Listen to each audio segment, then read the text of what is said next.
Olá, tudo bem? Nós estamos aqui para transmitir mais uma aula para vocês. Estamos bem, graças a Deus. Eu espero também que vocês estejam todos bem, a família de vocês. Continuo a dizer que eu estou com muita saudade de vocês. Esperamos que isto tudo passe, né? Acreditamos em Deus que tudo vai se resolver e nós já estaremos de volta para ficarmos juntos, certo? Pessoal, nós vamos hoje concluir o nosso conteúdo sobre a flexão do substantivo. Vocês lembram que quando nós começamos esse conteúdo, a gente frisou que o substantivo ele varia em gênero, número e grau. O gênero nós concluímos, já fizemos uma atividade a respeito disso. O número, que é o singular e o plural, nós também, na aula passada, a gente comentou a respeito dessas duas formas de se fazer o número do substantivo. Nós comentamos que há variações, né? Nem sempre eu acrescento, aliás, nós acrescentamos só o S para se fazer o plural do substantivo. O singular, ele informa que dá a ideia de um único ser. O plural significa que tem mais de um ser. Mas nós vimos lá que essa variação, ela, de acordo com a terminação do substantivo, ela pode acontecer, não é? Por exemplo, revendo aqui um pouquinho, para a gente concluir esse conteúdo, que faltou uma coisinha só. É muito importante, que é necessário que vocês aprendam. Não tem lá no módulo, mas é bom que vocês aprendam. Ó, nós citamos, além, eu pedi que vocês olhassem lá o quadro do livro de vocês, tem um quadro bem feitinho lá, a respeito das regras de se fazer o plural de um substantivo.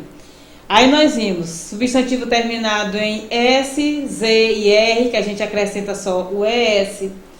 Palavras terminadas em N, a gente pode acrescentar só o S, né? Palavras terminadas em il, né? O IL, sendo paroxítona, a gente tinha que trocar o IL por E e S, e aquelas palavras terminadas em ao, el, ol e ul, a gente trocava por IS. Além do mais, nós comentamos também sobre as palavras terminadas em X, né? De acordo com essa nova regra, existem palavras que eu posso acrescentar o ES. No caso de tórax, né? Eu posso dizer que tórax recebe os, o artigo os, e eu posso acrescentar também o ES, certo? Se é bom, a questão da gramática é interessante, que a gente tem que ficar acompanhando as modificações que acontecem na gramática. Teve um novo acordo ortográfico, e antes desse acordo, algumas palavras, elas só admitiam o artigo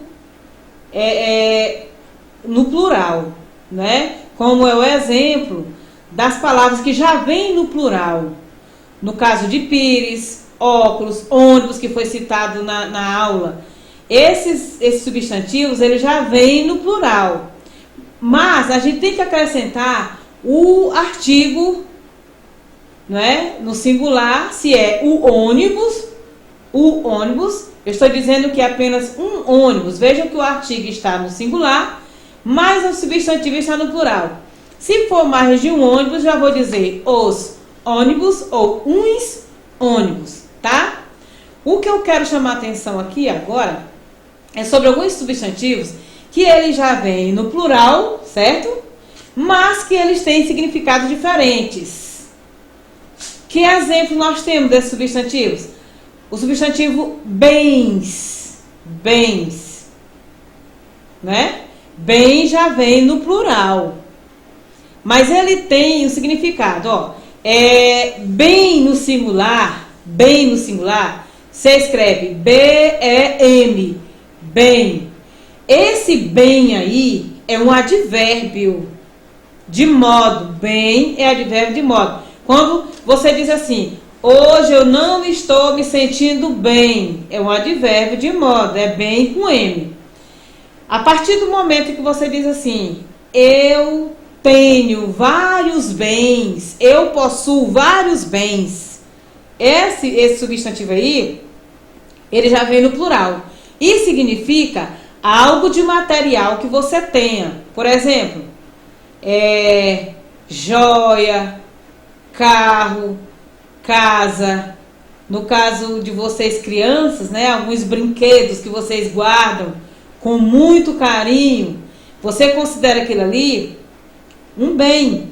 Então, eu tenho muitos bens, certo? Então, esse aí é um dos exemplos de substantivos que ele já vem no plural. E tem um significado diferente quando está no singular. Outro exemplo é a palavra costa. Costa, no singular, tem um significado que seria um acidente geográfico. Quando eu me refiro à palavra costas, eu já me refiro a essa parte aqui do corpo humano, que é aqui, ó, as costas. Você diz assim, as minhas costas estão doendo. Certo? Você percebeu aí a diferença. Viu? É diferente dizer assim, dos substantivos que já vem no plural, como pires, ônibus e óculos, bíceps. E eu me referi a palavras que no singular elas têm um significado e no plural tem outro significado. Tá bom? A gente encerra aqui a flexão referente a número do substantivo. E agora, nós vamos começar a ver sobre o grau do substantivo. Eu não coloquei aqui o grau normal, porque é a partir desse normal que o substantivo ele vai variar de tamanho. Gente, gênero diz respeito a sexo masculino ou feminino. O número diz respeito a singular ou plural, um mais de um. E o grau, ele já vai fazer menção à variação de tamanho. Esse tamanho, ele parte do normal, certo? Há duas formas de se ver o grau do substantivo, que seria o grau aumentativo e o grau diminutivo. Agora, gente, quando se diz respeito ao grau, ele não indica só tamanho das coisas. Por exemplo, você cresceu muito, você tá um meninão. Digamos que a gente retorne e nós passamos 2, 3, 4, 5 meses distantes. E ao vê-los, eu direi para alguns, poxa, mas vocês cresceram. Vocês ficaram os rapagões, os meninos. E as meninas eu posso me referir a vocês ficaram umas moçonas. Isso aí é tamanho aqui, ó, estatura. Certo? Estatura. Agora, se eu disser, às vezes a palavra meninão, ela não está se referindo mais a tamanho, a estatura. Já é uma forma de eu me expressar com uma questão assim de ironia, ó. Tá para ironia. Rapaz, tu não deixa, tu é sempre aquele meninão. Sempre aquele meninão, quer dizer, como assim? Tu nunca, tu é todo tempo brincalhão, tu não leva as coisas a sério. Então, quando a gente ouve falar de grau, que a gente tem que lembrar dessas situações. Não é só variação de tamanho. O grau, ele pode fazer referência à afetividade, proximidade, desprezo e ironia. Certo? Outra coisa, quando a gente fala em grau, a gente lembra sempre das terminações, né? Nem sempre o ão, meninão, vai dar ideia de tamanho, né? Como eu citei agora há pouco, a expressão meninão é assim, é uma ironia que se faz alguém. Mas quando eu cito homenzarrão, aí sim, é um homem muito grande. E quando se faz referência ao grau, existem algumas terminações que a gente tem que aprender.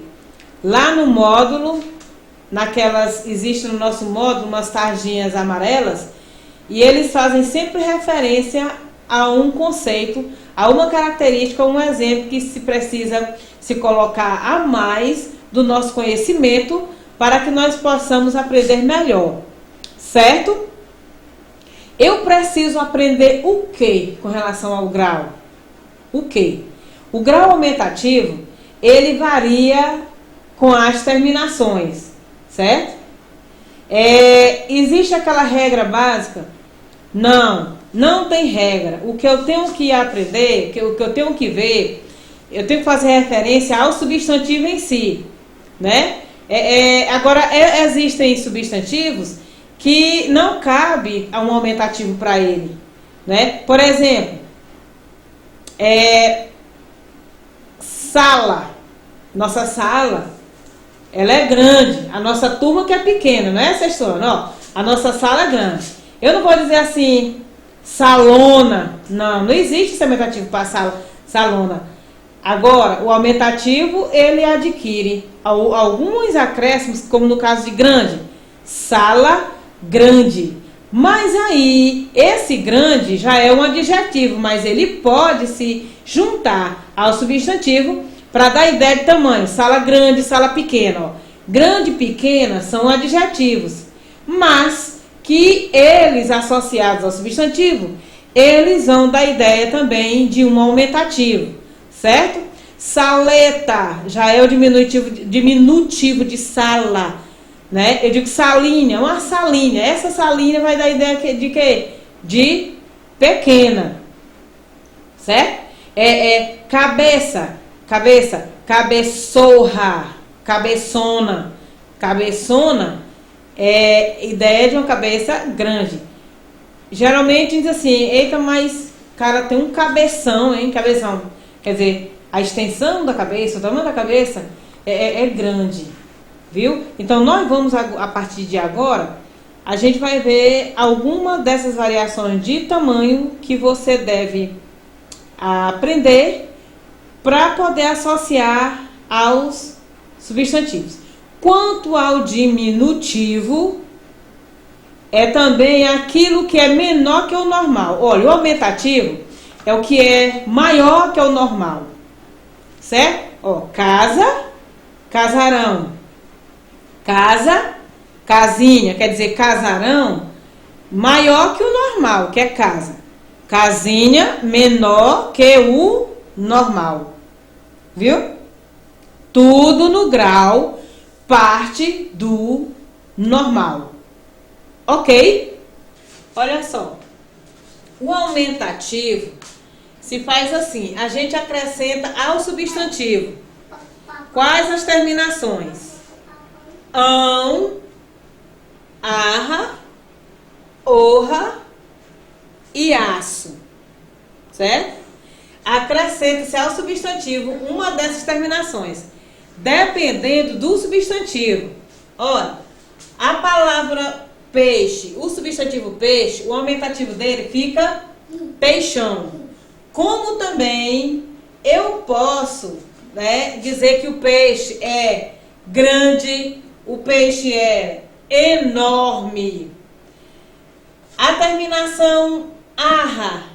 Qual é o aumentativo de boca? Não é bocona, é bocarra. Bocarra. Aí você diz assim, e a palavra bocão? Ó, a palavra bocão, ela não vai expressar o aumentativo, não é a questão de variação de tamanho não, tá? Olha, às vezes você conta uma coisa para alguém, aí essa pessoa vai e espalha. Fala para outro, aí você diz assim, eita, mas tu é bocão. Essa expressão bocão Não é que ela tem a boca grande. O que vai indicar esse ão, o acréscimo de ão na palavra boca aí? É que a pessoa conversa demais. Quer dizer, a boca não serve para falar? A boca não serve para falar? Então, a pessoa falou demais, e nós temos bocão. Certo? Bocão. É diferente de outro substantivo, por exemplo, orelha. A pessoa tem o orelhão. Quer dizer, vale sim, agora para a boca não.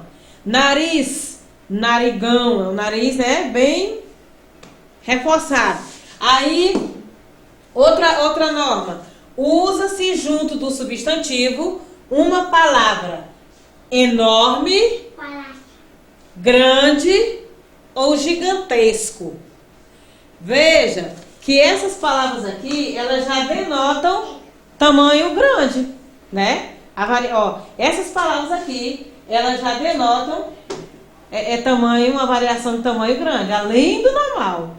Com relação a essas aqui, certo? Arra, orra e aço, a gente tem que ver qual é a circunstância, certo? Tá bom? Agora vamos ver com relação ao diminutivo. Quanto ao diminutivo, acrescenta-se ao substantivo as terminações inho ou zinho. São as formas práticas normais, tá? Inho ou zinho. Ou emprega-se palavras como pequeno e minúsculo.